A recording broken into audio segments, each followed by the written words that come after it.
Roja Darussalam, menggemakan tauhid, menebar sunnah.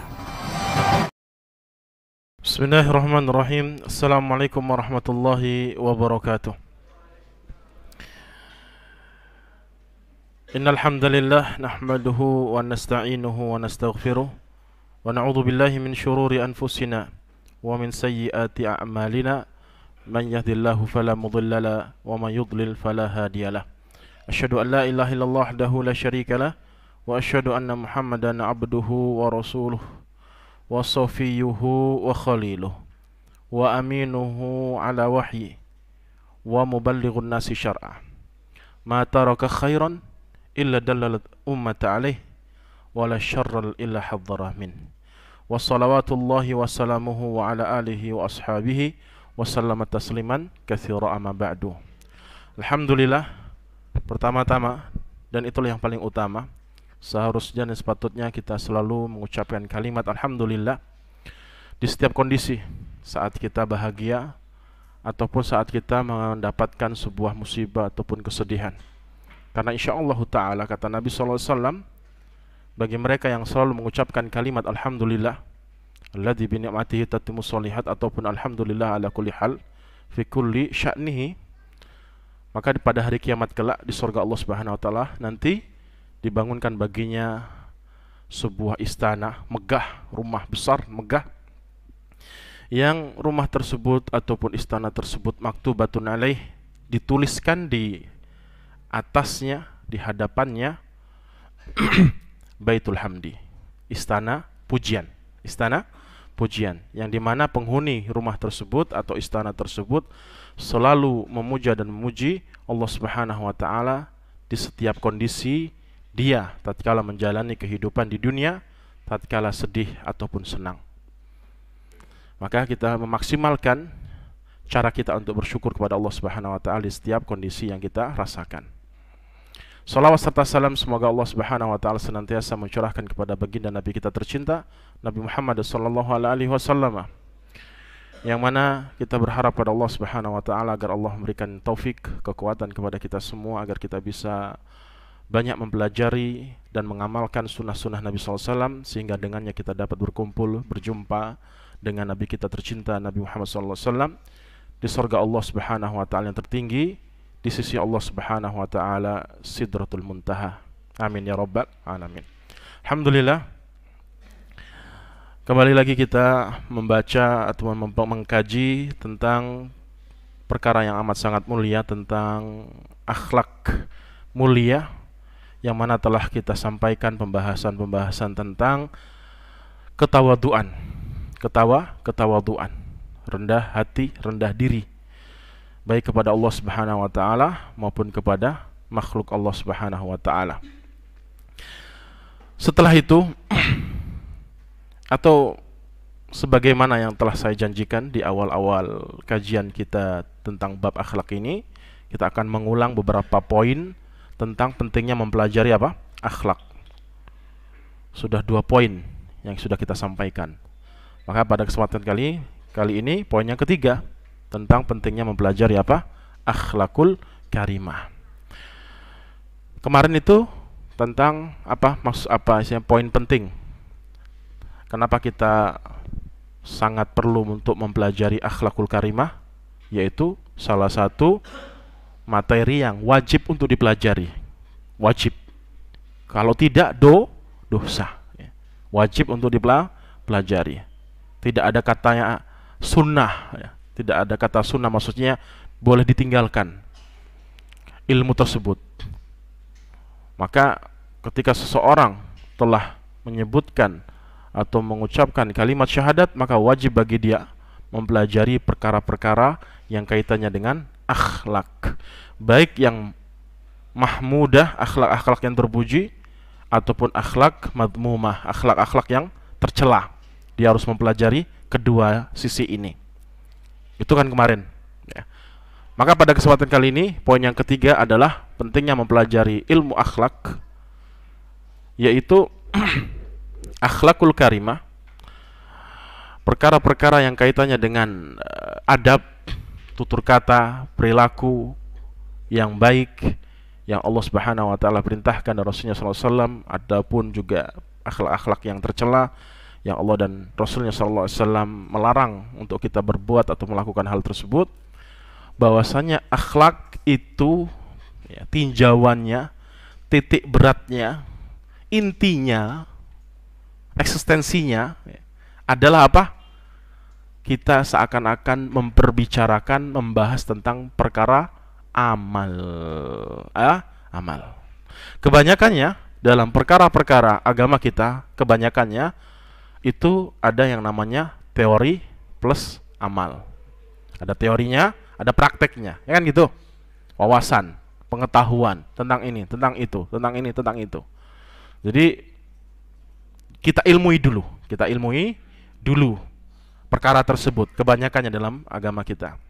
Baru setelah itu kita praktekkan, dan itulah tujuan ilmu itu diajarkan, ilmu itu diwahyukan kepada Nabi Shallallahu Alaihi Wasallam. Jadi dua kaitannya dengan perkara agama kita, apa? Ilmu dan amal. Tatkala kita berbicara masalah akhlak, itu pada hakikatnya kita sedang memperbicarakan, membahas tentang yang mana perkara-perkara tersebut adalah semuanya kaitannya dengan amalan.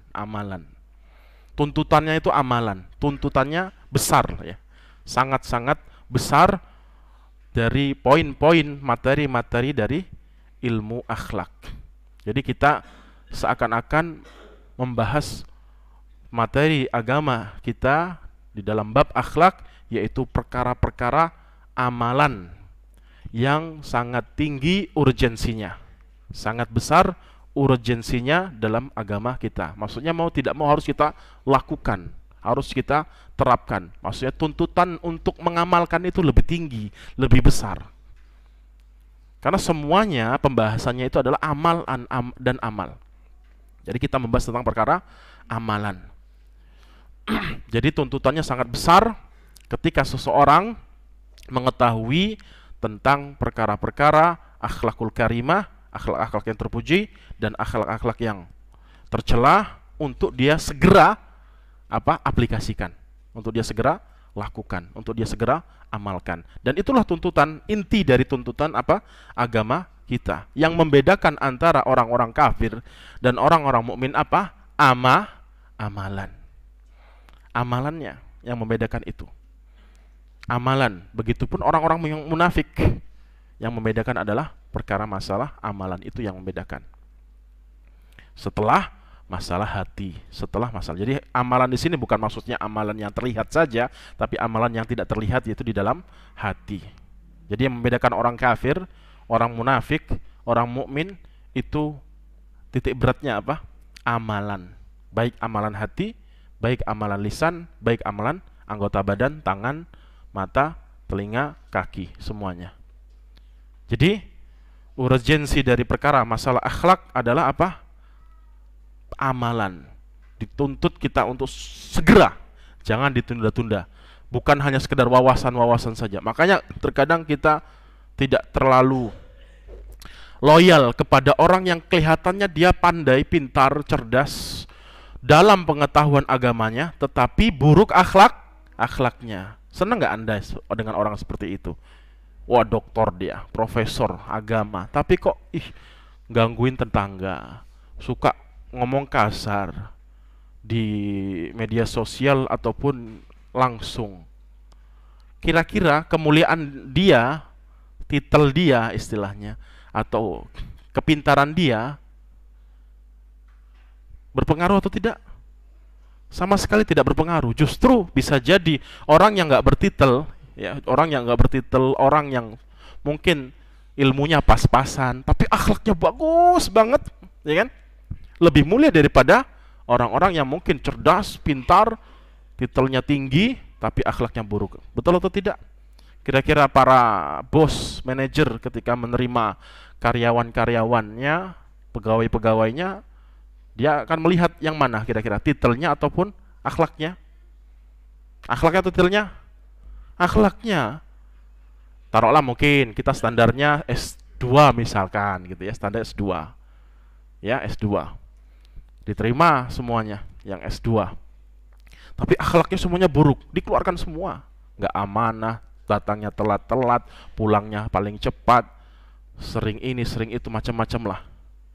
Ya kan? Ya sudah, kalau gitu standar kita bukan S2 ya, tapi yang paling amanah, yang paling jujur, yang paling sergap, rajin. Nah, karena tuntutan akhlak itu adalah apa? Amalan, bukan hanya teori.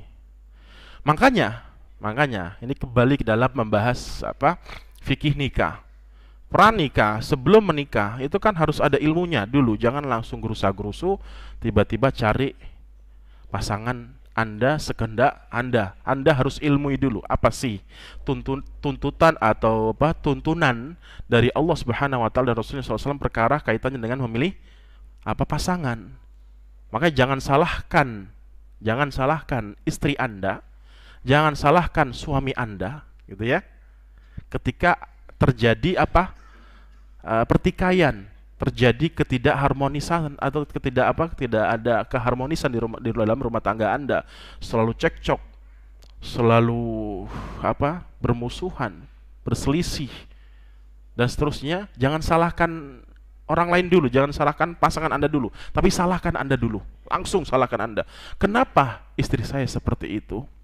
Oh, ternyata saya salah milih dulu. Saya salah milih dulu. Iya kan? Mungkin saya lebih terobsesi akan kecantikan dia, tapi saya membiarkan, mengabaikan, tidak mengindahkan perkara akhlak, agamanya. Pikiran dia dibini dulu, baru dibina. Betul tidak para anak muda? Yang laki-laki biasanya, dan itu konsep saya dulu seperti itu dulu, tapi dibini dulu, baru dibina. Cari yang tercantik, terbanyak hartanya, ya, tertinggi derajatnya, masalah akhlak bisa dipoles. Ternyata pas nikah, na'udzubillah min dzalik, semuanya hilang semua, apa? Hartanya, kecantikan hilang semua. Karena yang 24 jam yang akan Anda nikmati adalah masalah akhlak, bukan kecantikan, bukan derajat dia di tengah-tengah masyarakat, bukan karena harta dia, tapi yang Anda selalu nikmati 24 jam selama Anda menikah dengan dia, dengan pasangan Anda, yang Anda akan nikmati apa? Akhlak dia. Betul atau tidak? Walaupun cantik, cantiknya luar biasa, bunga desa, bunga negara misalnya, lebih bunga lagi di seluruh negaranya. Tapi ketika di dalam rumah, ya, Anda melihat dia muram, masam, cemberut terus, ya, ngambekan, bangkang, nggak taat, kira-kira kelihatan nggak cantiknya? Tidak sama sekali. Paham sampai sini ya? Nah, makanya Rasulullah SAW mengajarkan kepada kita semua bahwasanya utamakan masalah akhlak. Masalah apa? Akhlak. Ketika Rasulullah SAW menyampaikan tentang karakter suami ideal bagi para wali, ya, bagi para wali untuk mencarikan suami untuk putrinya, maka apa kata Nabi SAW? Idza ja'akum man tardawna dinahu wa khuluquhu fazawiju. Segera nikahin. Kalau kamu melihat ada seorang laki-laki, ini para wali nih, ada seorang laki-laki datang ke rumahmu melamar anakmu, ternyata dia ini apa? Agamanya dan akhlaknya bagus, engkau ridhoi. Akhlak di sini Rasulullah SAW menggabungkan dua sinonim, ya, dua kata tersebut sebenarnya sama saja, agama dan akhlak digabungkan dalam satu redaksi, maka di situ kata para ulama iftaroko, maknanya berpisah, maksudnya maknanya memiliki kekhususan. Din di sini, agama di sini maksudnya apa? Ilmu, teori. Cari calon suami untuk anak Anda adalah yang pengetahuan agamanya lumayan bagus, banyak. Baru setelah itu Nabi SAW mengkhususkan kalimat khuluqahu, akhlak, yaitu bagaimana dia menerapkan ilmu tadi, akhlaknya. Dua ini. Ketika Nabi SAW menyarankan kepada para lelaki untuk memilih karakter yang ideal untuk dijadikan istri, itu satu saja disebutkan, agama, bukan akhlak. Apa tunkahul mar'atu li arba', lima liha wali hasabiha, wali jamaliha, wali diniha fadfar bidzatid din taribat yadak. Wanita itu dinikahi oleh karena 4 sebab. Kecantikannya, hartanya, kedudukannya, derajatnya. Dan yang keempat, lidiniha. Rasulullah SAW tidak sebutkan akhlak di sini, sebagaimana hadis tentang karakter ideal suami yang baik untuk dijadikan pasangan ataupun suami. 2 kan, agama dan akhlak. Tetapi di sini tidak, din saja disebutkan, din saja. Apa itu agama di sini? Maksudnya adalah akhlak. Yang dimasukkan di sini apa? Akhlak. Akhlak. Kalau engkau memilih istrimu atau calon istrimu yang engkau ridhoi agamanya, maksudnya akhlaknya, maka engkau akan selamat. Gitu ya? Jadi seperti itu. Intinya seperti itu, singkatnya bahwasanya akhlak ini kaitannya erat dengan perkara apa? Amalan, perbuatan, praktek ya. Tapi itu poin ketiga tentang pentingnya masalah akhlak. Kemudian kata pengarang langsung saja, wa qala sallallahu alaihi wasallam fi tanfiri minal kibir.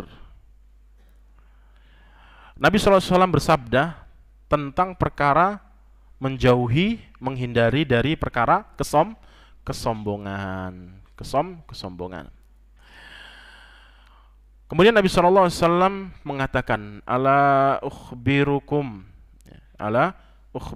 Di dalam kitab tersebut tidak disebutkan hadisnya secara utuh, dipotong setengah.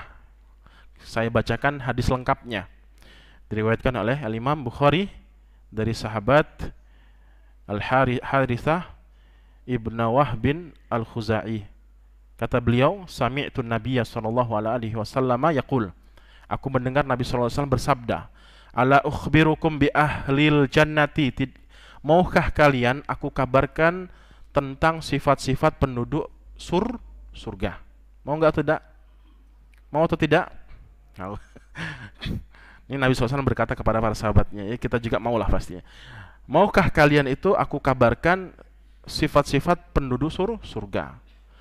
Ada 2 di sini, ada 2 sifat, ada 2 karakter. 1, kullu dha'ifin, orang-orang lemah, orang-orang miskin. Ya. Orang-orang miskin. Di dalam hadis lain, ittala'tu al-jannata fa inna aktsaruha al-fuqara. Aku melihat ke surga, ternyata yang paling banyak orang miskin. Singkatnya, mereka itu lebih cepat masuk surga. Kenapa? Gak banyak yang ditanya-tanya, karena gak ada macam-macam, gak ada harta. Harta itu kan yang ditanya 2, dari mana dan kemana. Itu yang membuat proses persidangan lama itu di situ. Tapi penduduk surga tidak cepat dia. Orang fuqara cepat dia masuk ke surga. Kemudian mutadha'ifin,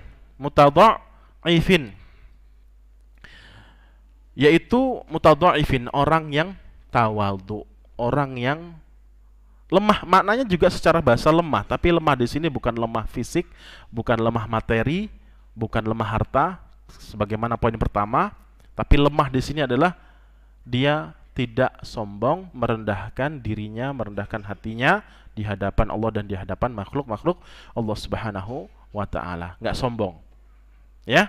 2. Orang yang, tapi jangan dipahami bahwasanya sudah kita miskin sajalah biar dapat apa? Surga, karena salah satu sifat-sifat penduduk surga adalah orang miskin. Bukan itu maksudnya ya. Maksudnya Nabi SAW menyarankan kita untuk bareng-bareng miskin, tidak.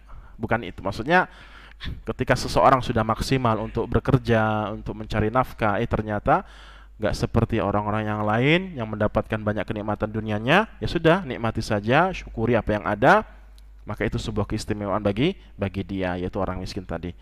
Dan orang yang tawadhu, tidak sombong, rendah hati.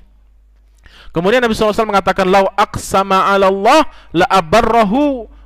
Seandainya mereka berdua, jenis golongan manusia yang 2 ini, lemah, orang miskin dan orang yang rendah hati, kalau bersumpah atas nama Allah, berdoa maksudnya, minta sama Allah, berdoa minta sama Allah Subhanahu wa taala, pasti Allah kabulkan, Allah beri, Allah tunaikan hajat dia.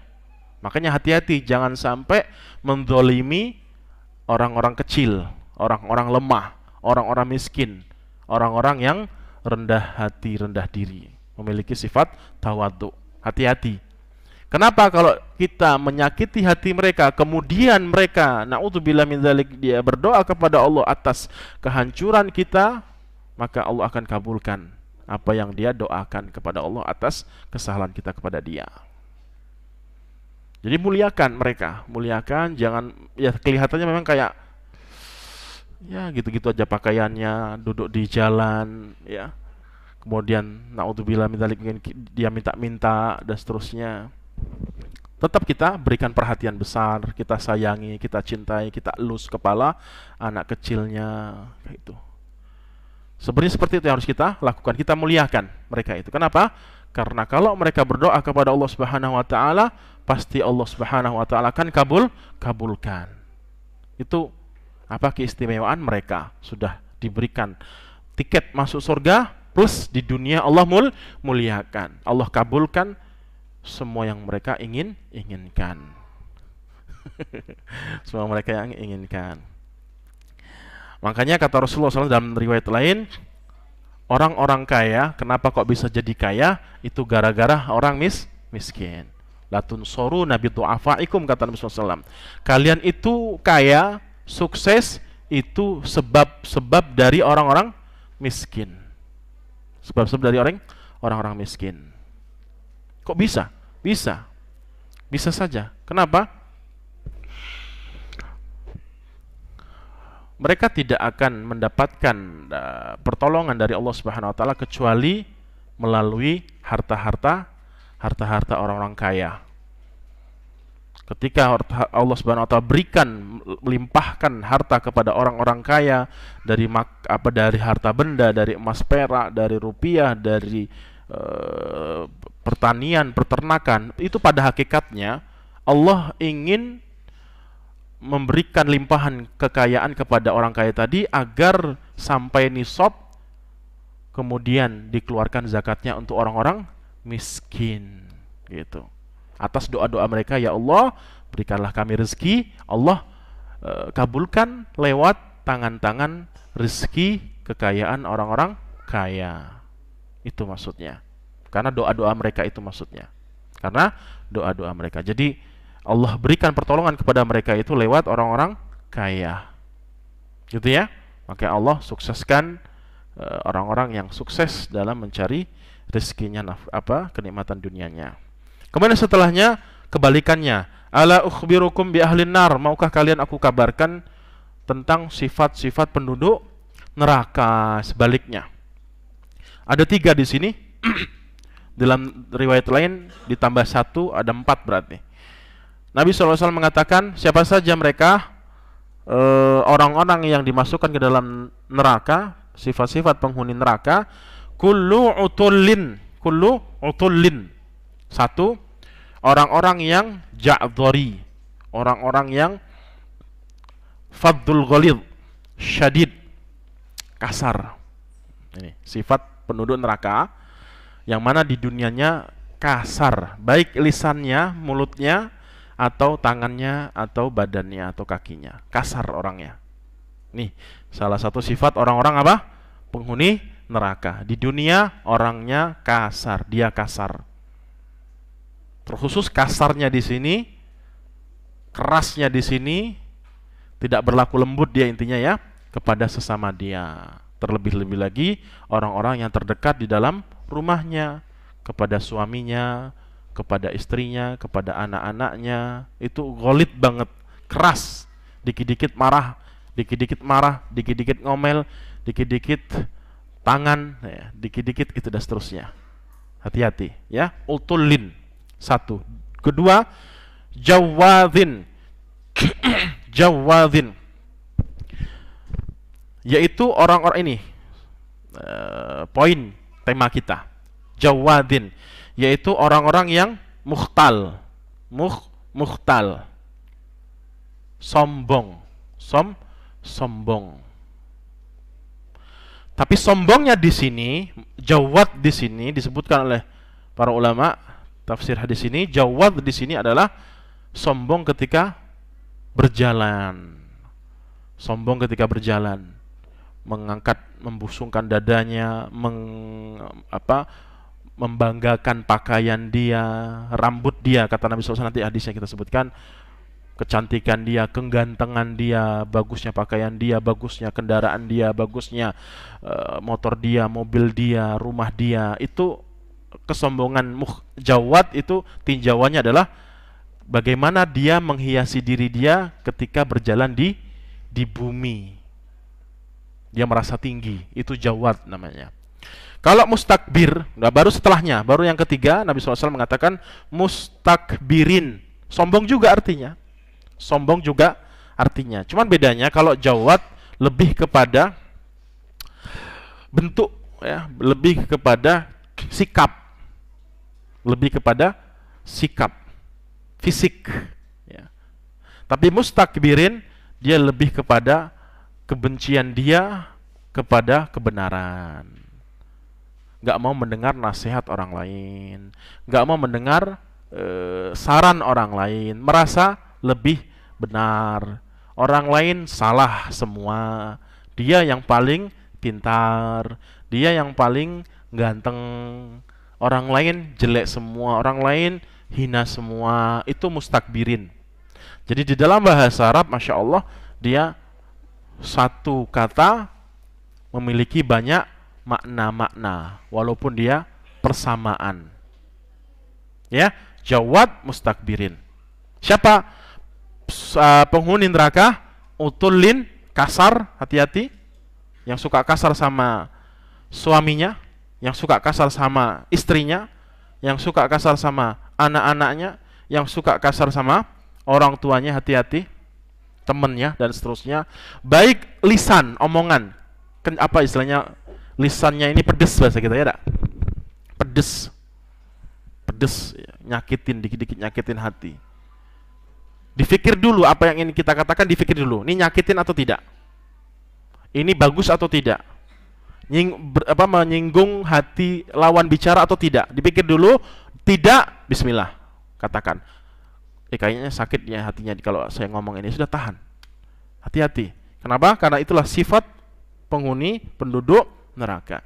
Jawad, kalau berjalan nyantai aja, jangan sampai ada rasa bangga di dalam hati. Oh, bagus Pak, oh bagus, oh keren, nah, mobil saya baru beli dan seterusnya. Jangan sampai ada pikiran seperti itu. Itu jawad namanya, ya. Jangan sampai berpikiran seperti itu. Harus tawadhu. Ya, banyak yang lebih baik. Bagi sebagainya sudah kita sampaikan kemarin. Tawadhu itu apa? Kita memandang orang lain lebih baik daripada kita, dan kita tidak lebih baik daripada dia. Itu cara amannya ya. Cara amannya. Jadi ketika kita menjauhi kesombongan, otomatis tawadhu. Ketika kita tawadhu, otomatis menjauhi kesombongan. Jadi agama kita ini, Masya Allah, saya mengibaratkan seperti ini. Saya berdiri di bibir, di pinggir tebing yang curam, terjal, yang dalam, ya. Kalau saya mundur, jatuh. Kalau saya maju, selamat. Gitu ya. Nah, Islam mewanti-wanti, ya, mewarning, mengajarkan untuk jangan jatuh dan untuk apa? Menjauh dari jurang tadi. Kayak gitu, kita didorong dari belakang agar tidak jatuh, kita ditarik dari depan agar tidak jatuh juga. Itu seperti itulah gambarannya. Itu kesempurnaan agama kita. Jadi kalau kita mau menganalisis indahnya syariat Islam ini seperti itu. Dia lengkap gitu loh, bukan hanya satu anjuran saja dalam satu perkara, tetapi dari sisi lain dalam perkara yang sama. Sudah ya? Silakan. Kita cukup sekian, kita lanjutkan insyaallah taala setelah Isya ya. Tapi kita lanjutkan. Tadi terakhir hadis tentang sifat-sifat dari penghuni neraka, yang pada intinya Rasulullah SAW menyampaikan kepada kita semua dari sifat-sifat penduduk surga agar kita bisa menirunya, memiliki sifat tersebut sehingga kita bisa mendapatkan surga Allah Subhanahu wa taala. Salah satunya tadi tawadhu. Kemudian Rasulullah SAW menyampaikan kepada kita semua tentang sifat-sifat penghuni neraka agar kita bisa menjauhinya. Ya, menjauhinya. Jangan sampai kita melakukan hal-hal sifat-sifat yang disematkan kepada penghuni neraka. Wal-iyadzu billah. Salah satunya tadi kesombongan dan kasar, ya. Jangan sampai kita berbuat kasar lisan ataupun badan. Terkhusus orang-orang yang ada di dalam rumah kita dan di luar rumah, tetangga, teman-teman, saudara, dan yang lainnya. Selanjutnya, mungkin ini hadisnya panjang, ya, hadisnya panjang.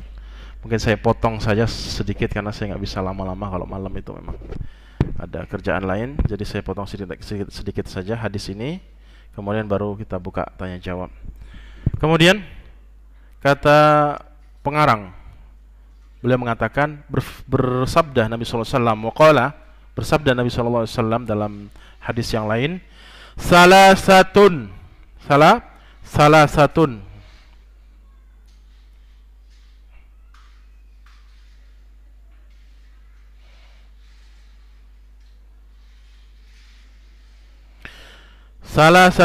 la yukallimuhumullahu wa la yanduru ilaihim yaumal qiyamati wa la yuzakkihim wa lahum adzabun alim. Sampai situ saja yang bisa saya sampaikan pada kesempatan kali ini.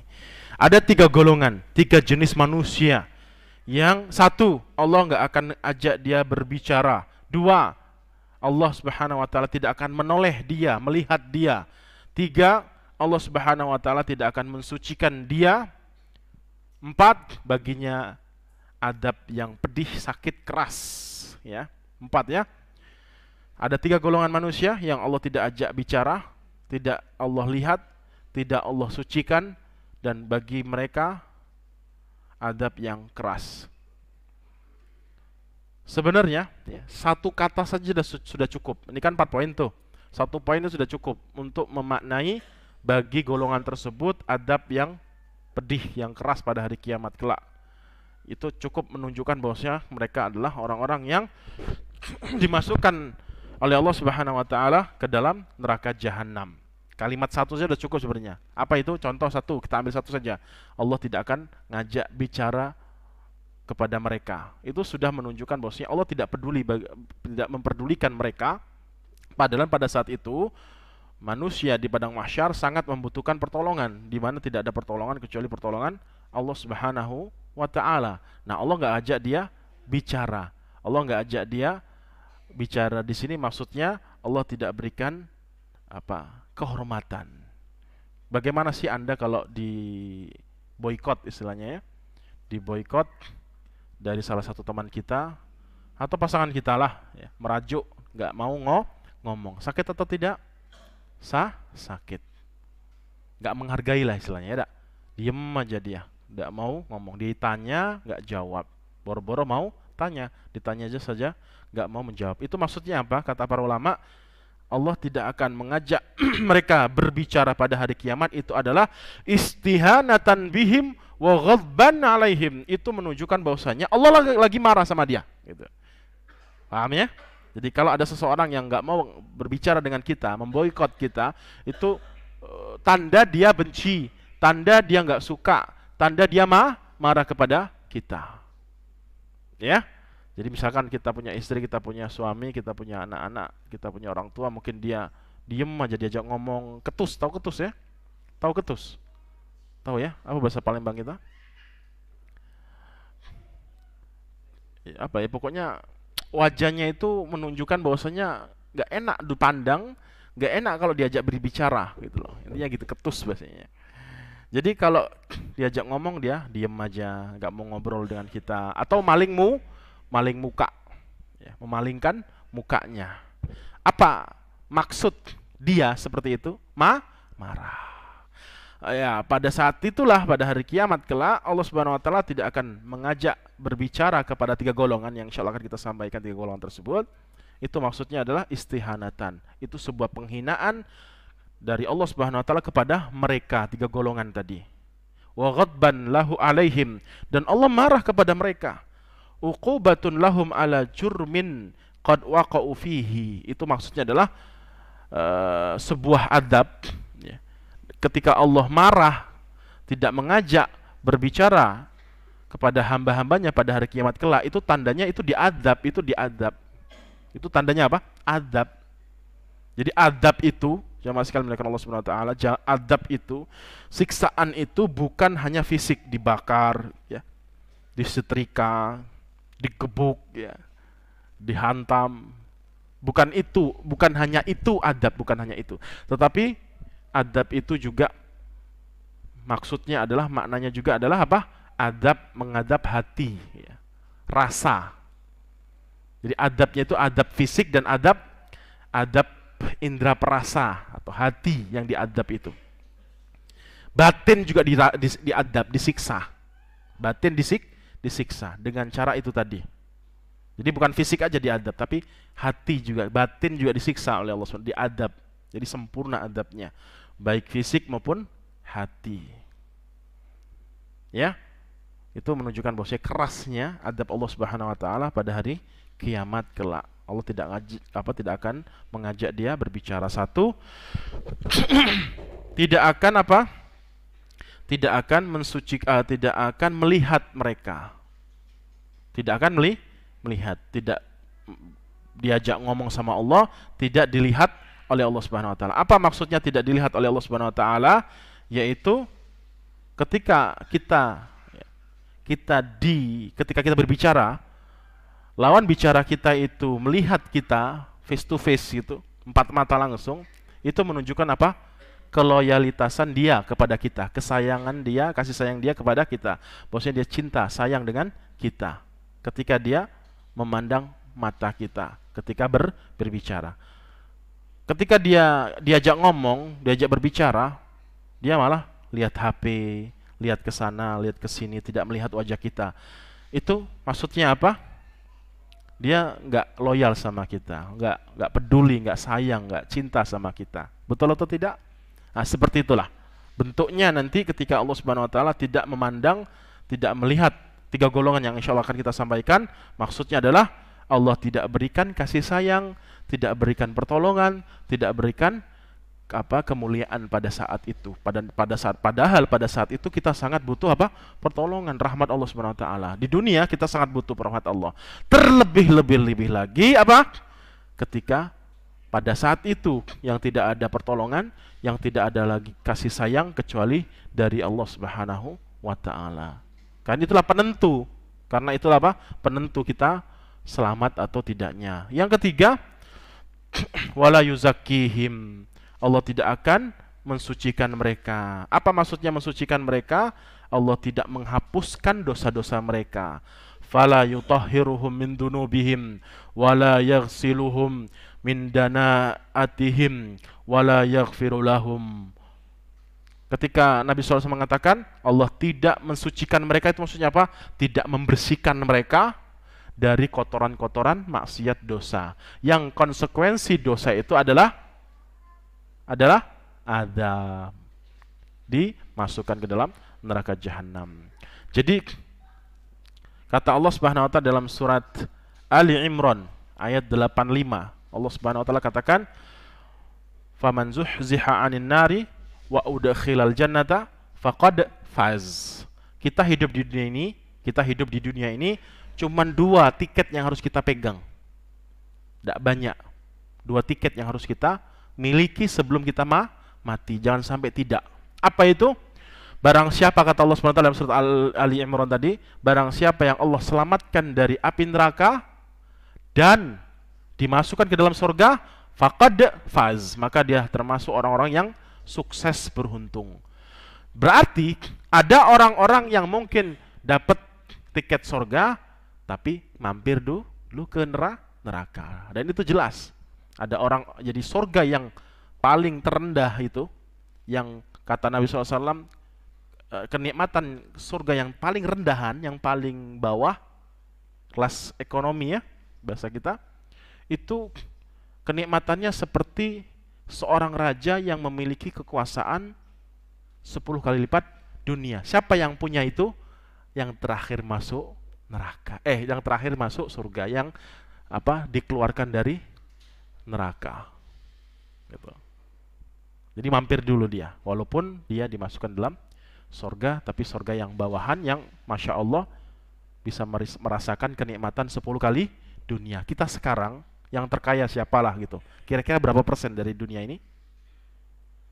Bill Gates sudah jauh kalah. Jeff Bezos sudah jauh juga ketinggalan sama siapa gitu. Yang hartanya hampir 6.000 triliun. Berapa persen kira-kira? Bahagia nggak kira-kira dia? Maksudnya dengan uang yang banyak dia mau beli pulau, mau beli negara pun mungkin bisa gitu ya. Kira-kira berapa persen yang dari kenikmatan dunia yang dia cicipi? 1%? 1%? Nggak sampai lah ya. Nggak sampai. Apalagi kita yang mungkin per bulannya kayak gitu jauh maksudnya ya. Bahagia nggak kita ini? Bisa makan enak, aman, sehat, itu sudah bahagia luar biasa. Lalu pertanyaan besarnya, bagaimana seseorang menikmati kenikmatan, menguasai kekuasaan 10 kali lipat dunia. Kalau dipikir-pikir apa cukup perut kita untuk memakan makanan yang ada di 10 kali lipat dunia ini? Cukup atau tidak perut yang kecil? Tapi tidak bisa dibayangi lah. Itu istilahnya itu kemuliaan bagi mereka yang masukkan surga. Yang pada intinya kita harus mengumpulkan 2 tiket ini. Jangan sampai cuma dapat 1 tiket saja masuk surga, tapi naudzubillah Allah tidak mensucikan kita, maksudnya tidak mengampuni dosa-dosa kita sehingga kita mampir dulu, bukan setahun 2 tahun ya disiksa di neraka, tetapi bisa jadi ribuan, jutaan, puluhan ribu, juta tahun bisa jadi baru keluar masuk surga. Jadi kita harus mendapatkan 2 tiket. Apa itu? Tiket masuk ke surga, yaitu mendapatkan keridhaan Allah. Maksudnya di sini adalah mendapatkan keridhaan Allah, rahmat Allah. Kedua, tiket bebas ya. Bebas diampuni oleh Allah Subhanahu wa taala. Maka ini maksudnya adalah mengharapkan ampunan Allah Subhanahu wa taala. Banyak dalil-dalil yang menghubungkan antara keridhaan Allah dan ampunan Allah. Itu 2 tiket yang harus kita pegang sebelum kita mati. Walahum adabun alim, bagi mereka adab yang pedih, sakit keras. Mungkin itu saja. Insyaallah akan kita lanjutkan potongan hadis yang barusan kita sampaikan dari 3 golongan yang tidak Allah ajak ngomong, tidak dilihat dan tidak disucikan. Silakan kalau ada yang ingin ditanyakan. Baik Ustadz, jazakallahu khairan atas materi yang tadi disampaikan. Semoga bermanfaat bagi kita semua. Dan saat ini kita telah memasuki sesi tanya jawab. Kita telah menerima beberapa pertanyaan dari pendengar kita via pesan singkat WhatsApp. Pertanyaan pertama, Assalamualaikum warahmatullahi wabarakatuh. Izin bertanya Ustadz, dalam waktu dekat, insya Allah, Ana akan melaksanakan pernikahan dengan seseorang yang akhlaknya baik, muamalahnya baik dengan sesama. Hal ini yang membuat Ana melanjutkan proses ini ke jenjang yang lebih serius. Namun dalam beberapa waktu ini, Ana baru mengetahui jika dia belum mengenal sunnah. Ia sudah ikut pengajian, namun ia tidak ikut kajian sunnah, atau bisa dikatakan beda manhaj. Dalam hal ini mohon nasihatnya untuk Ana Ustadz, apakah Ana harus melanjutkan ini ke pernikahan Ustadz? Dan seberapa penting kedudukan satu manhaj di dalam rumah tangga? Tafadhol Ustadz. Baik, Masya Allah, pertanyaan bagus. Semoga Allah SWT berikan hidayah, taufik kepada sang penanya dan kepada kita semua. Amin ya rabbal alamin. Baik. Yang bertanya siapa dulu? Ya. Akhwatkah, ikhwankah, gitu kan? Karena ada sisi perbedaan di sini. Makanya tadi sudah saya sampaikan, ketika Nabi SAW memberikan peringatan ataupun perintah kepada para wali untuk memilih calon suami, bagi anak putrinya. Itu kan disebutkan agama dan akhlak. Maksudnya apa? Pastikan dulu ilmunya bagaimana, manhajnya bagaimana, pastikan dulu. Dan akhlak. Karena dia laki-laki, maka laki-laki harus memiliki 2 karakter ini.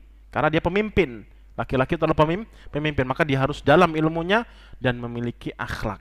Tapi di wanita, calon wanita soleha, istri soleha, disampaikan kepada para lelaki untuk memilih kalimatnya cuman kalimat agama. Kalimatnya cuma maksudnya agama. Apa maksud di situ? Kedepankan akhlaknya. Akhlaknya. Apa maksudnya di sini kedepan akhlaknya? Apakah ilmunya tidak masuk kategori akhlak ilmu di situ, walaupun penyebutannya akhlak, satu kesatuan. Tapi lebih ditekankan lagi ketika laki-laki itu ataupun seorang laki-laki untuk dijadikan suami yang soleh, dia harus memiliki ilmu dan akhlak yang baik. Maka ketika calon Anda itu laki-laki, berarti Anda perempuan, maka betul-betul sangat ketat ya. Ketat, selektif dalam memilih calon suami Anda. Jangan sampai dia berbeda manhaj. Jangan sampai berbeda akidah, berbeda keyakinan dalam memahami agama ini. Harus satu tujuan dalam memahami agama ini, yaitu menurut Rasulullah SAW al-sunnati wal jamaati. Ya, jadi lebih ditegaskan lagi bagi wanita untuk memilih suami yang memiliki ilmu yang dalam dan akhlak yang baik. Begitupun juga sebaliknya bagi laki-laki juga diperhatikan dengan seksama perkara agamanya. Dan agama di sini maksudnya akhlaknya dan ilmunya. Yang pada intinya semuanya sama, masuk di dalam dua hadis tadi adalah apa? Ilmu, yaitu manhaj, akidah yang harus sama. Makanya jangan sampai sebelumnya Anda sudah mengetahui ternyata dia tidak sejalan dalam memahami agama ini, berbeda, kemudian Anda paksakan, bisa jadi, dan itu banyak saya dengar ketika menikah, terkadang ada pertikaian, perselisihan, nggak satu tujuan, nggak satu pandangan, akhirnya nggak harmonis, akhirnya cerai. Dan itu ada, murid saya sendiri ada, dia pernah cerita. Maka utamakan agamanya bagaimana, harus satu manhaj. Jangan berpikiran sebagaimana kebanyakan orang, dibini dulu baru dibina. Jadi jangan beranggapan bahwasanya yang harus dipoles itu adalah agamanya. Bukan yang dipoles itu apa? Harta, kecantikan, dan kedudukan. Tapi dibalik, yang harus dipoles itu adalah apa? Kecantikan, kedudukan, dan harta. Maksudnya kita terima jadi dari bapak ibunya kalau dia ini soleha, jelas agamanya, baik agamanya. Kita terima jadi itu loh. Kenapa? Saya katakan bahwasanya agama itu milik Allah Subhanahu wa taala. Jadi Allah yang menggerakkan hati dia agar menjadi soleh atau tidaknya. Bukan kita. Jadi kita ambil bagian kitanya. Apa mengambil bagian kitanya? Ya kita poles. Kalau nggak cantik, ya cantik-cantikin nanti dikasih dibelikan skincare, belikan ini itu. Begitupun suaminya dibelikan ini, belikan itu. Bisa dipoles itu kecantikan. Kalau harta, ayo bareng-bareng bismillah. Kita kerja bareng. Bisa dipoles itu. Kedudukan insya Allah bisa dipoles walaupun derajatnya sebelumnya keluarga yang mungkin nggak tinggi-tinggi banget kedudukannya. Bisa dipoles, tapi agama susah molesnya. Karena yang moles Allah Subhanahu wa taala. Taufik Allah Subhanahu wa taala. Jangan sesekali berargumen, berpola pikir bahwasanya bini dulu, artinya dinikahi dulu baru dibina. Jangan. Tapi dibina. Tapi binanya orang lain ya, ataupun orang tuanya, baru setelah itu dibini atau dinikahi. Paham maksud saya? Gitu ya. Silakan. Ada yang lagi? Baik Ustadz, jazakallahu khairan atas jawabannya. Semoga bermanfaat bagi penanya maupun pendengar sekalian. Pertanyaan kedua masih dari pesan singkat WhatsApp. Assalamualaikum warahmatullahi wabarakatuh. Saya dan suami baru saja pindah dari rumah kontrakan yang lama ke rumah kontrakan yang baru. Dan pada umumnya ketika baru pindahan semestinya kami yang baru ini memperkenalkan diri kepada tetangga sekitar. Dan betapa kagetnya kami di sini adalah ketika kami di sini mengetahui bahwa di sini maraknya terjadi kegiatan sabung ayam. Kami baru mengetahuinya ketika setelah pindahan, padahal sebelumnya kami sudah cek lokasi dan lumayan dekat dengan salah satu masjid yang menyelenggarakan kajian sunnah. Ketika kami mengetahui hal itu, kami berusaha menjaga jarak dengan para tetangga dalam perkara apapun, karena kami khawatir jika kami terlalu akrab, kami akan terpengaruhi sedikit demi sedikit. Dalam hal ini, apakah perbuatan ini termasuk meremehkan manusia? Dan bagaimana seharusnya kami yang baru ini diterima oleh masyarakat sekitar? Setidaknya terlihat lebih beradab walaupun kami tidak ikut-ikutan kegiatan mereka. Tafadhol Ustaz. Ya, bismillah. Semoga Allah SWT memberikan taufik kepada sang penanya dan kepada kita semua, amin ya rabbal alamin. Tep.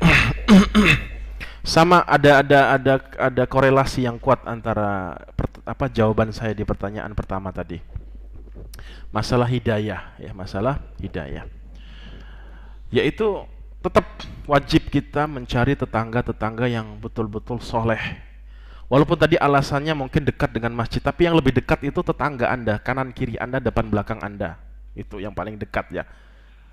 Jadi itu tinjauannya, itu alasan sebab Anda pindah ke perumahan itu, rumah itu adalah siapa yang terdekat. Siapa yang paling terdekat. Bukan dekat-dekat situ ya, setelah rumah tetangga Anda kemudian ada masjid yang di situ diselenggarakan pengajian, bukan itu yang dilihat, bukan hanya itu, tapi yang paling terdekat dulu, yang paling diprioritaskan, gitu ya. Karena hidayah itu milik Allah Subhanahu wa taala. Maka kita ambil aman. Ngambil amannya bagaimana? Jangan berpikiran seperti ini. Tidak apa-apalah, yang penting kita jaga jarak, tidak apa-apalah, yang penting kita berbuat baik, yang penting kita sampaikan kebenaran dan seterusnya. Itu yang namanya nantang, istilahnya nantang bala ya, nantang fitnah. Karena kita nggak tahu hati kita bagaimana, bisa jadi kita tergoda. Kok kelihatan bagus, setan hiasi ya. Setan hiasi tatkala hati kita sedang lemah, keimanan kita sedang lemah. Kita nggak tahu kapan lemahnya, kita nggak tahu kapan setan itu kencang, kuat, keras serangannya kepada kita semua.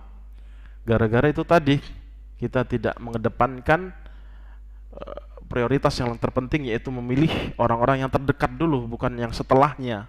Walaupun di situ mungkin dekat masjid yang diselenggarakan pengajian. Maka kita cari amannya itu, ya. Cari amannya. Yaitu tadi kasusnya tadi, mungkin dia sudah cek, ternyata salah ya, salah perhitungan, salah penerkaan. Maka yang Anda harus lakukan adalah jangan berani menantang fitnah ya. Jangan berani menantang fitnah, maka bismillah, cari tempat yang lain. Dan tadi kontraan ya, tadi kan kontraan, maka bismillah, cari tempat lain. Yang tempat tersebut memang orang-orang yang baik lah, tidak tempat yang Anda kabarkan tadi kelihatannya buruk ya, kebanyakannya buruk tadi ya. Kalaupun sudah kadung bayar kontrakan,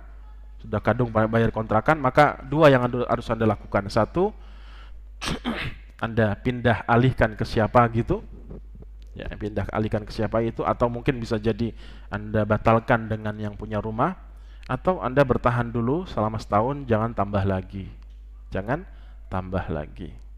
Bismillah, seperti itu ya yang bisa saya sarankan. Jadi intinya jangan cari ya, malah nantang, itu fitnah tadi.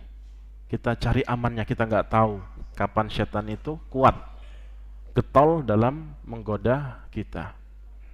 Ya, seperti itu. Silakan, ada lagi? Baik Ustadz, jazakallahu khairan atas jawabannya. Semoga bermanfaat bagi penanya maupun pendengar sekalian. Selanjutnya kami beri kesempatan kepada jamaah Masjid At-Tauhid yang ingin bertanya langsung berkenaan dengan tema bahasan kita pada malam hari ini. Dipersilakan untuk bertanya melalui mikrofon yang telah disediakan oleh panitia. Tafadhol. Silakan.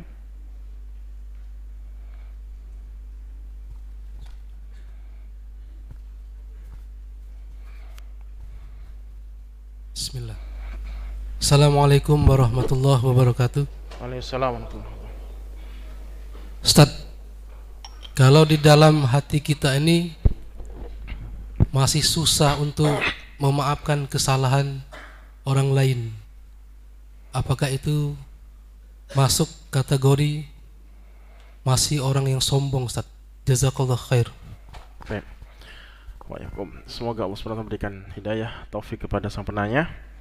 Kaitannya dengan sifat pemaaf ya, yang itu adalah sifat yang Allah kabarkan di dalam surat An-Nisa, yang Allah Subhanahu wa taala katakan wa'afina 'anin nas, itu adalah sifat-sifatnya penghuni surga atau orang-orang yang beriman.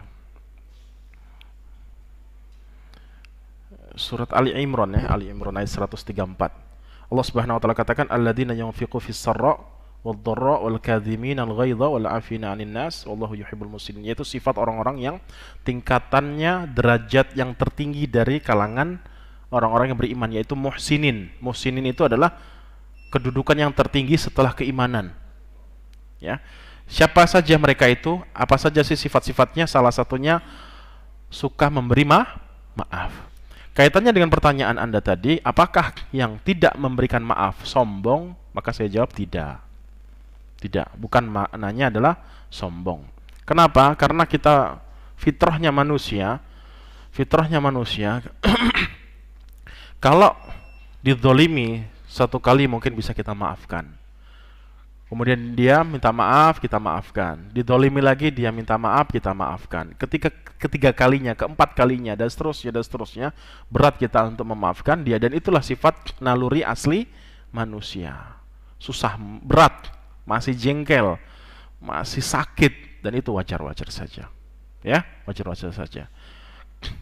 Tapi itu sekedar, kalau Anda memiliki sifat itu sebuah keutamaan malah ya, ketika Anda bisa memberikan maaf, mudah memberikan maaf kepada orang lain, walaupun dia berkali-kali melakukan kesalahan kepada Anda maafkan, itu sifat plus ya, akhlak yang mulia yang Allah berikan lebih dari kedudukan Anda menjadi seorang muhsin, bukan orang sombong, bukan. Ya, hanya sekedar pemaaf. Itu karena naluri manusia seperti itu, susah untuk memberikan maaf. Seperti itu. Silakan.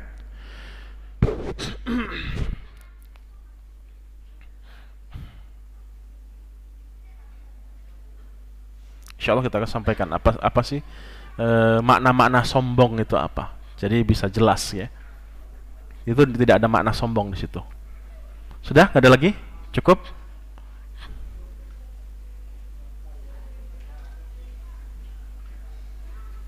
Sudah ya? Saja bisa kita sampaikan.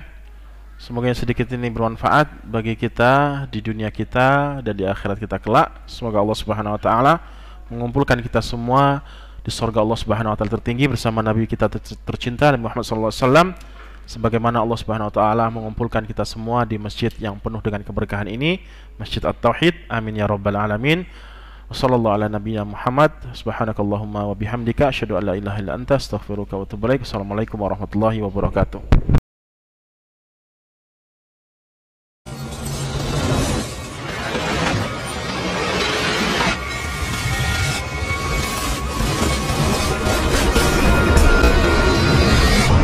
Roja Darussalam, menggemakan tauhid, menebar sunnah.